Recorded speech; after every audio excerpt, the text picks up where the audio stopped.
May is Better Speech and Hearing Month, and this is a time dedicated to raising awareness about communication disorders and the importance of hearing health for people of all ages. Joining us to talk more about this important topic is our good friend, Dr. Treasure McKinney. She is an audiologist with the Bahama Hearing Club. Good morning and welcome back to Always at Sunrise. Good morning again. Thank you for having me, and good morning, Bahamas. Treasure, it is a pleasure. I wanted to say that, right? So, what is audiology?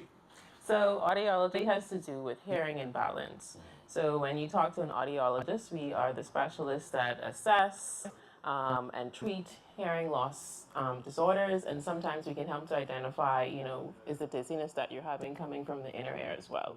So, you can just think of hearing and balance when you see an audiologist. Right, because earlier we were talking about kidneys, and Dr. Smith was talking about how the kidneys are interconnected with so many other systems. So it's the same for the ears or the hearing system. So Yes. what all relies on your hearing?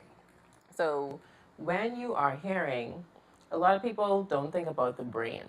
Hearing is a brain activity. So not only are we picking up just basic sounds, but what does your brain do with that information? So you have hearing and then you have listening. So all of that plays into, Wait, how there's a we difference between hearing and listening? There is.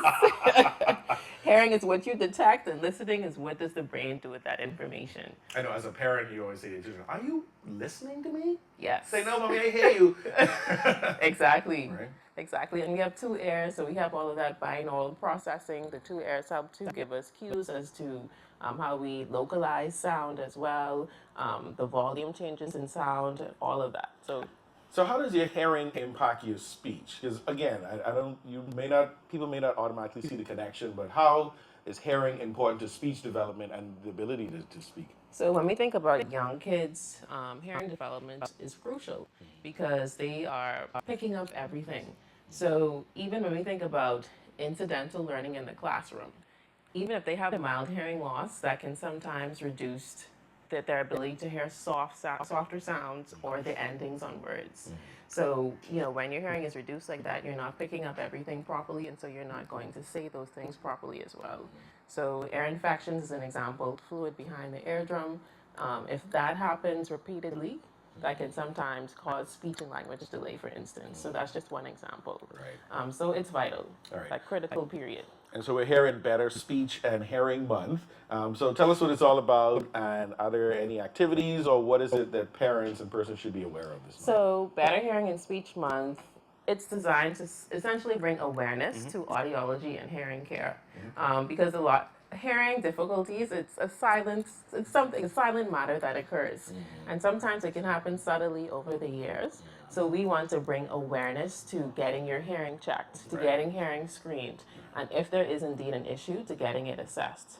And then we also want to reduce the stigma around hearing and hearing loss and any misconceptions or misunderstandings that people may have. So it's all about awareness. So where do people start? I guess, what do I look out for, whether it is young children, myself as a young adult, or persons who are older persons in the community? What are we looking out for to say, hey, I need to maybe have a hearing test done, or is this something that should be happening regularly anyway? So you may want to come in right away. There are some telltale signs, like if you have ringing in the ears.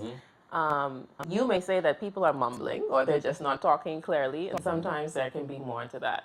So if you are noticing those subtle things, or people around you are saying, well, you just ain't hearing me correctly, sometimes that may be an indicator that you may need to come in.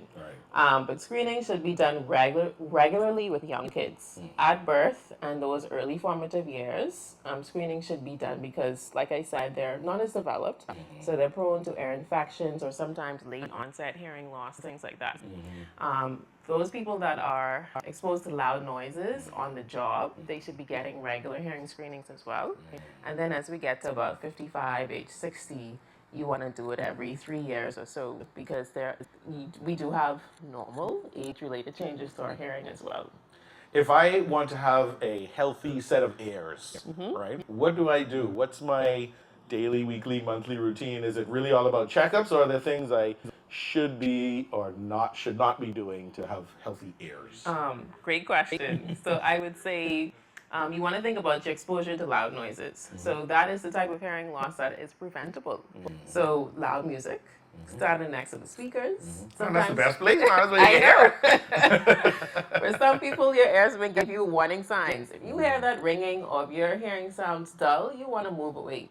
A lot of us use Q-tips as a part of our routine every day. Feels great. You can get down in there. It's satisfying. But for some of us, if we do have wax buildup and you push that Q-tip down in there, that can compact the wax even further. So you want to reduce how far, if you must put a Q-tip in there as well. So those are some tips for proper ear and hearing care as well. So it's now Better Speech and Hearing Month. Persons are gonna watch this interview. They're gonna, I need to get my hearing checked out, my kids and my parents. Where do they find you, and what's a typical hearing, I guess, test or exam like? Okay, so you can find me at Bahama Hearing Clinic. So I have an office space within Harbor Bay Medical Center. So nice and cozy, no pressure. And then what was Just what can people expect when they come for okay, hearing? so when you come for a hearing test, we use a camera to take a look in your ears so I can see and you can see. People enjoy that. And then we do a typical hearing test where you're listening for little softer tones so that we can create a profile of your hearing. And then we also check how well do you understand what you're hearing as well. And then we can make recommendations from there. That's great. So nobody needs to be nervous. You can go check out Dr. McKinney at the Bahama Hearing Club. Drop a phone number so we can find you. 804-3979. Perfect. We look forward to the rest of Better Speech and Hearing Month. Thank you for all of your tips and tricks on better ears. So when I feel my ears burning and I say, somebody talking about me, that might mean I just need to go get a hearing test. Baby so. Okay, thank you. Thanks for being on the show again. Appreciate you as always.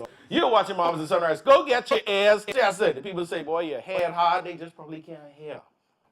See you at the Bahama Hearing Club. We'll be right back.